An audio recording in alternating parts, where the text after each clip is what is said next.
আপনারা যারা একা আছেন কানে হেডফোন লাগিয়ে বসুন, কারণ আজ আমি রুবিনা আপনাদের এমন এক গল্প শোনাতে যাচ্ছি যা হয়তো আপনার একান্ত অনুভূতিগুলোকে নাড়া দিয়ে যাবে।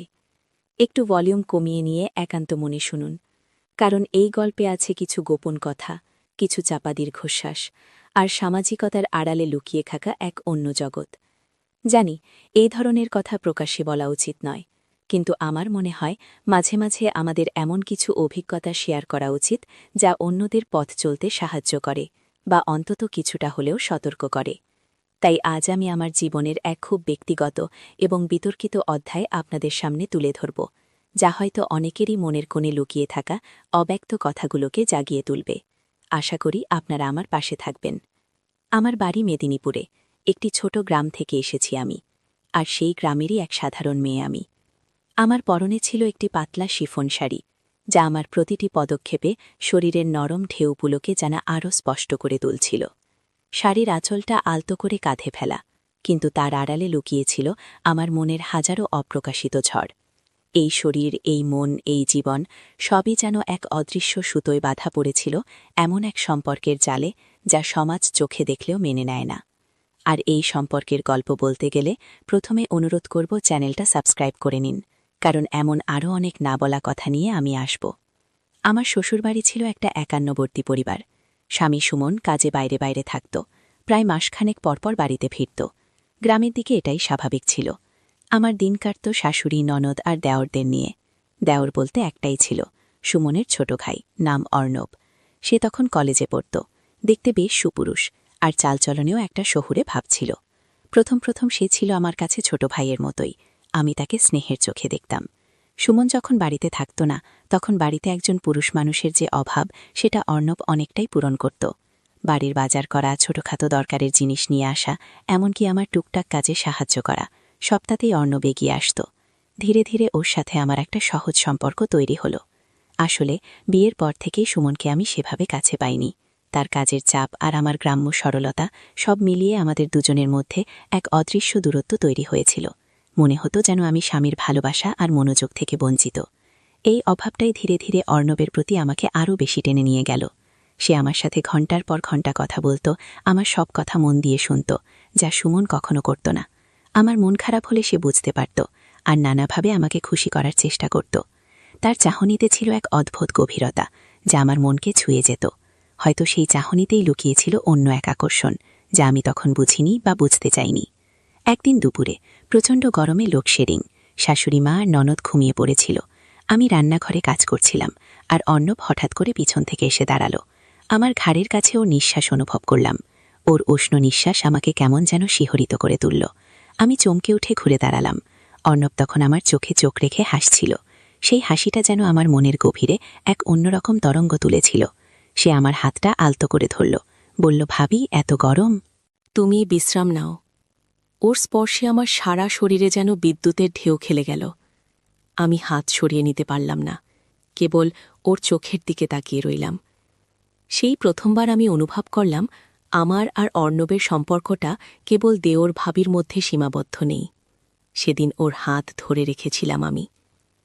এরপর থেকে এমন টুকরো টুকরো ঘটনা প্রায় ঘটতে শুরু করল। কখনো রান্নাঘরে, কখনো ছাদে একা পেয়ে, আবার কখনো রাতের অন্ধকারে অজান্তেই দরজার কিনারায়। অর্ণব তার কলেজের কাজ বা অন্য কোনো অজুহাতে আমার ঘরে এসে বসত। আমাদের কথোপকথন আরও ব্যক্তিগত হতে শুরু করল। সে আমার চুলের প্রশংসা করত, আমার শাড়ির রঙের সাথে আমার মুখের মানানসই দেখে তার তারিফ করত। এসব কথা সুমনের মুখে আমি কখনো শুনিনি। আমার মনে হচ্ছিল এই বুঝি আমি সেই ভালোবাসার খোঁজ পেলাম যা আমি এতকাল ধরে খুঁজছিলাম। একসময় এই গোপন আকর্ষণ, এই চাপা উত্তেজনা আর মানসিক নির্ভরতা এক নতুন মোড় নিল। সুমন যখন বাড়ি থাকত না, তখন অর্ণব প্রায়ই রাতে আমার ঘরের দিকে আসত। প্রথমে দরজার বাইরে থেকে কথা বলত, তারপর একদিন দরজার ভেতরের দিকে চলে এলো। আমরা বসে বসেই দীর্ঘক্ষণ ধরে গল্প করতাম। চাঁদনি রাতে জানালা দিয়ে হালকা আলো আসত, সেই আলোতে ওর মুখটা আরও আকর্ষণীয় লাগত। একদিন কথার মাঝেই ও আমার হাতটা টেনে নিল, তারপর আস্তে আস্তে আমার গালে হাত বুলাল। আমি পাথরের মতো বসেছিলাম, বাধা দিতে পারিনি। আমার সমস্ত শরীর অবশ হয়ে গিয়েছিল। ওর স্পর্শে আমার ভেতরের ঘুমিয়ে থাকা নারী সত্তা যেন জেগে উঠেছিল। আমি মনে মনে জানতাম এটা ভুল, এটা অন্যায়, কিন্তু আমার শরীর আর মন যেন কোনো বাধ মানছিল না। ওর ভালোবাসার ছোঁয়া আমাকে এতটাই দুর্বল করে দিয়েছিল যে আমি নিজেকে ওর কাছে সম্পূর্ণ সঁপে দিয়েছিলাম।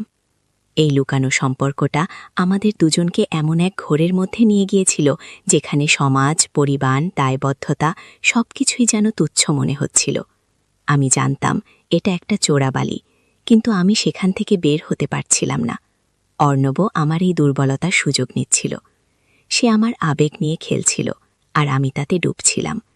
ওর কথায়, ওর চাহনিতে, ওর স্পর্শে আমি এমন এক সুখ খুঁজে পাচ্ছিলাম যা ছিল ক্ষণস্থায়ী কিন্তু তীব্র। কিন্তু এই সুখের আড়ালে লুকিয়েছিল এক গভীর অপরাধবোধ আর ভয়।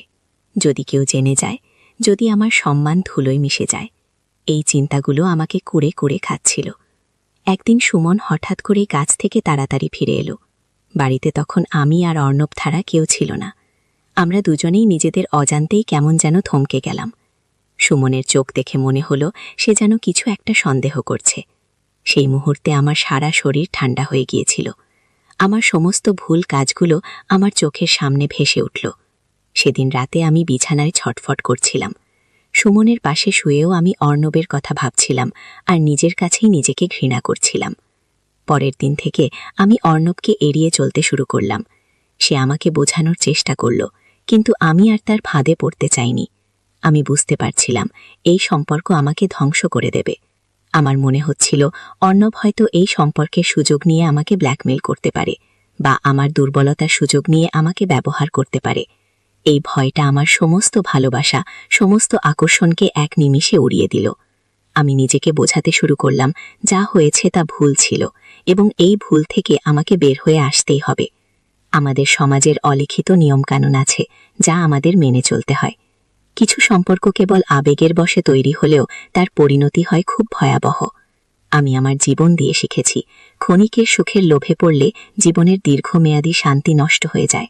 এক সময় আমি অর্ণবকে স্পষ্ট জানিয়ে দিলাম আমাদের মধ্যে আর কোনো সম্পর্ক রাখা সম্ভব নয়। সে প্রথম মানতে রাজি হয়নি, কিন্তু আমার দৃঢ়তা দেখে সে আর কিছু বলতে পারেনি। আমি আমার ভুল বুঝতে পেরেছিলাম, আর সেই ভুল শুধরে নেওয়ার জন্য প্রাণপণ চেষ্টা করেছি। এই ঘটনাটা আমাকে এক নতুন মানুষে পরিণত করেছে। আমি এখন সুমনের প্রতি আরও বেশি মনোযোগী, আর নিজেকে আরও বেশি ভালোবাসি।